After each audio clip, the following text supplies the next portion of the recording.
এই যে তোমরা যারা হুন্ডা চালাও, আমি তো রাস্তায় চলি, 22 বছর আমার রাস্তায় চলা, রাত আর দিন নাই। কত জায়গায় কত সময় কত বিপদে পড়ি রাস্তায় ঘাটে। আল্লাহ যেন হেফাজত করে, আমিন বলেন। আমি আশ্চর্য, এত অ্যাক্সিডেন্ট হচ্ছে হুন্ডা, এত। ফেসবুক খুললে মাসের মধ্যে অন্তত 5, 10, 20টা পেয়ে যাবেন হুন্ডা অ্যাক্সিডেন্ট করছে, পাও একদিকে ছিঁড়ে পড়ে রয়েছে, হাত একদিকে ছিঁড়ে পড়ে। বুঝলাম না, যারা হুন্ডা চালায় ওরাই কিন্তু এগুলা বেশি দেখে, বেশি চালায় এইভাবে, অথচ কোনো নমনীয়তা নাই।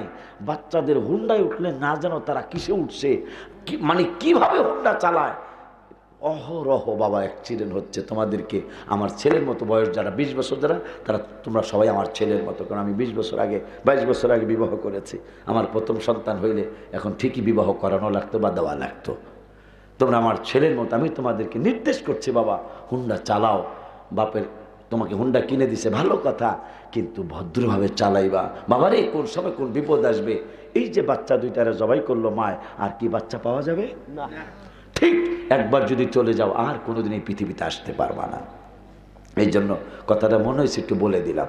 গত সপ্তাহে আমাকে ব্রাহ্মণবাড়িয়া জেলার